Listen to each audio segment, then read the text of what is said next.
हम बस reel scroll कर रहे हैं, शॉर्ट स्क्रॉल कर रहे हैं और हमारा दिन पता नहीं ऐसे ही बीत जाता है समर वेकेशंस में। जो आप अभी कर सकते हो, यानी कि जो समर वेकेशंस है ये आपके लिए गोल्डन टाइम है, एंड जो आप अभी कर सकते हो वो आप अपने रेगुलर स्कूल रूटीन के समय नहीं कर सकते, क्योंकि उतना टाइम आपके पास होगा ही नहीं करने के लिए।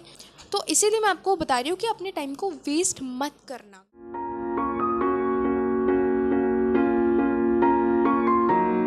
Good evening to all the students who are currently in 10th standard. मैंने पिछले वीडियो में ये वादा किया था कि मेरा जो नेक्स्ट वीडियो होगा that will be totally based on class 10th। आप सबसे दो बड़ी मिस्टेक करते हो जिसकी वजह से you have to go through a lot of difficulties in your class 10th। ऐसे दो मिस्टेक्स क्या है? आपके जो समर वेकेशंस है आप वो वेस्ट करते हो, सबसे पहली गलती। सेकेंड गलती है ना, आप में से कई लोग सिलेबस ख़त्म करने के पीछे भागते हो, सिलेबस कंप्लीशन के पीछे भागते हो, जो कि डेफिनेटली एंड एब्सोल्युटली इरेशनल है। कोई मतलब नहीं बनता, क्योंकि आप ख़त्म तो कर नहीं पाते हो, ना ही आपका सिलेबस कंप्लीट होता है और ना ही आपका हॉलीडे होमवर्क कंप्लीट होता है। इसमें क्या होता है कि जो आपकी रेगुलर रूटीन होता है उसमें आप हॉलीडे होमवर्क बैठ के कंप्लीट करते हो, और इससे क्या होता है जब आपको पढ़ने का टाइम होता है, यानी कि जब आपको एनसीईआरटी रीडिंग लेक्चर्स अटेंड करने का वक्त होता है, नोट्स पढ़ने का वक्त होता है, क्वेश्चन सॉल्व करने का वक्त होता है, उस समय आप बैठ के हॉलीडे होमवर्क करते हो। ये मेरे साथ खुद हुआ था, मैंने भी अपने समर वेकेशंस को वेस्ट ही किया था। मैं just wandering here and there कि यार मैं क्या करूँ, पहले हॉलीडे होमवर्क करूँ या सिलेबस कंप्लीट करूँ, क्योंकि मेरा टारगेट ये था कि मैं सिलेबस कंप्लीट करूँगी, मैं प्लान्ड नहीं थी। और ताकि आप ये मिस्टेक ना करो इसलिए मैं यहाँ पे ये वीडियो अभी बना रही हूँ, तो इस वीडियो को एंड तक देखना, आपको बहुत कुछ सीखने को मिलेगा।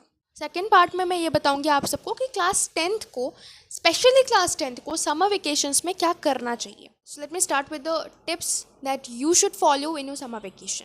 Tip number 1, don't chase your syllabus.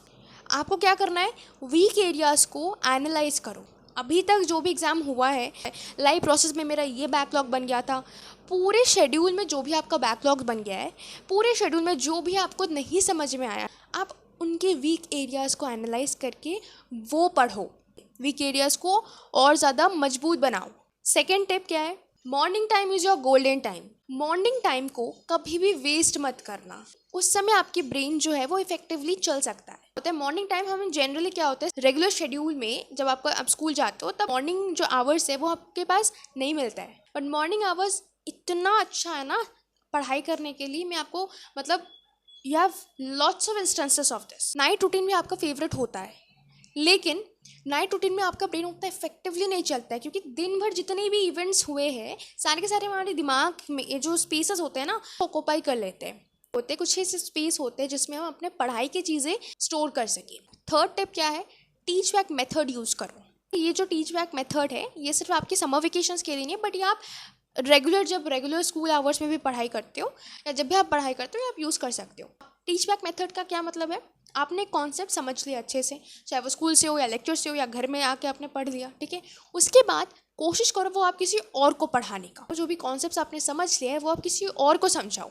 इससे क्या होता है, उस कॉन्सेप्ट ने आपको क्या समझ आया है और क्या नहीं समझ में आया। जब आप दूसरे को एक्सप्लेन कर पाते हो इसका मतलब आपको समझ आ गया, अगर आप नहीं कर पाते हो इसका मतलब आप लैक कर रहे हो, आपको और अच्छे से उसको ब्रशअप करना है और अच्छे से उसको पढ़ना है, समझना है। इससे क्या होता है कि जितना आप दूसरों को समझाते हो ना आपकी मेमोरी रिटेंशन और ज़्यादा बढ़ती है। मैं ये यूज़ करती हूँ, मैं क्या करती हूँ, मैं दीवार को समझाती हूँ या सामने किसी पुतले को रख देती हूँ, किसी टेडी बियर को रख देती हूँ और उसको समझाती हूँ। अब आते हैं फोर्थ मेथड, और जो फोर्थ मेथड है थोड़ी सब्जेक्ट स्पेसिफिक है, एसएसटी के बारे में। इसमें आप पर डे, क्योंकि आपका ये समर वेकेशन अभी चल रहा है तो रेगुलर रूटीन्स में क्या होता है ना, रेगुलर स्कूल आवर्स में जनरली मन नहीं लगता है हमारा कि एसएसटी पढ़ने का, हम हिस्ट्री को टच भी नहीं करते। कब टच करते हैं, एकदम एग्जाम के पहले। कोई समर वेकेशन है इसमें आप एकदम सुबह उठ के हिस्ट्री का एक चैप्टर कर लो, आपका जो भी एसएसटी में टफ लगता है एसएसटी का एक चैप्टर, कोई भी सेक्शन से आप एक चैप्टर पर डे पढ़ो। उसके बाद फिफ्थ टिप में तो जो भी हाई स्कोरिंग टॉपिक्स है, मतलब जिसमें आपको लगता है कि हाँ ये मेरा एकदम स्ट्रॉन्ग है, उसको और ज़्यादा प्रैक्टिस करो। हाई स्कोरिंग टॉपिक्स मतलब जैसे रे डायग्राम्स हो गया, फिजिक्स में न्यूमेरिकल्स हो गया, जिसको आपको पता है कि अपने हाई स्कोरिंग टॉपिक्स को और ज़्यादा मास्टर करो, ताकि जो थोड़ा वीक है या फिर थोड़ा टाइम लगेगा क्वेश्चन सॉल्व करने में, उसमें आप ज़्यादा टाइम दे सकते हो। Moving on to the sixth tip, make your tool kit. Tool kit में क्या क्या प्रेजेंट होता है, formula sheets, mind maps, flow charts, short notes, class 10th में शॉर्ट नोट्स बहुत ही काम का होता है और बहुत ही यूज़फुल होता है। क्योंकि शॉर्ट नोट्स क्यों? क्योंकि एग्जाम के टाइम पे इट्स नॉट पॉसिबल कि जो अपने लंबे लंबे नोट्स बनाए हैं उसको रिवाइज करो। तो इसलिए मैं कह रही हूँ कि शॉर्ट नोट्स बनाओ। एक बारे में जो एक पेज का नोट होगा वो एक पेज का होगा। इट्स वेरी यूजफुल, क्योंकि मैंने भी बनाए हैं। मेरा लॉन्ग नोट्स अलग सा है और शॉर्ट नोट्स अलग से है। अगर आपको चाहिए तो बताना, मैं फिर मेरा एक टेलीग्राम चैनल भी है, ठीक है, लिंक मैं डिस्क्रिप्शन में दे दूँगी। इनफैक्ट मैं स्क्रीन में भी ऑन स्क्रीन दे दूँगी, तो आप वहाँ पर जाके टेलीग्राम चैनल मेरा ज्वाइन कर लेना। बस एक बार मुझे बता देना कमेंट बॉक्स में कि हाँ मुझे ये नोट्स चाहिए, मैं आपको वो नोट्स टेलीग्राम में प्रोवाइड कर दूँगी। 7th टिप मेरा यही है कि आपका खुद का एक मंथली ट्रैकर बनाओ।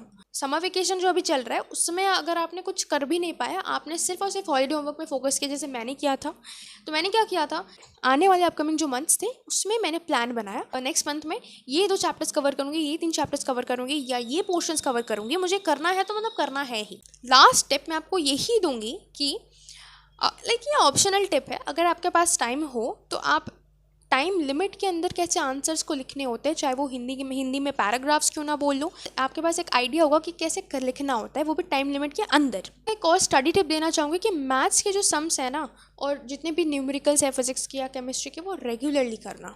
जो मैंने आपको बताया था कि फार्मूला चार्ट्स वगैरह जो भी बनाना है, फार्मूला शीट्स, फिर रे डायग्राम्स के चार्ट्स वगैरह, फ्लो चार्ट, माइंड मैप्स वगैरह जो भी बनाना है, उसके साथ साथ केमिकल रिएक्शंस एंड इक्वेशंस के भी बना लेना। ठीक है, एक शीट में जितने भी केमिकल रिएक्शंस है सारे के सारे प्रिंट आउट ले लेना। ठीक है, मैं आपको वो प्रोवाइड कर दूंगी, मैंने खुद बना के रखे थे, ठीक है, अभी है मेरे पास, तो मैं आपको टेलीग्राम चैनल पे वो प्रोवाइड कर दूंगी। एंड उसके साथ साथ जितने भी प्रेसिपिटेट्स है, सारे के सारे प्रेसिपिटेट्स, सॉल्ट, सोल्यूशन, सबके कलर्स होते हैं डिफरेंट, ठीक है, वो भी जानना बहुत इंपॉर्टेंट होता है। क्योंकि जब भी आप कोई केमिकल रिएक्शंस लिख रहे हो, इक्वेशन लिख रहे हो, तो उसके नीचे कलर मेंशन करना बहुत ही इंपॉर्टेंट होता है।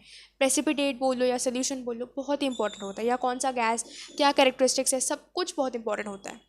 एनीवेज, मैं इस वीडियो को यहीं पे ख़त्म करती हूँ। होपफुली आप अपना समर वेकेशंस बहुत अच्छे से स्पेंड कर रहे हो। बस जो मैंने अभी बताया आज से ही फॉलो करना शुरू कर दो।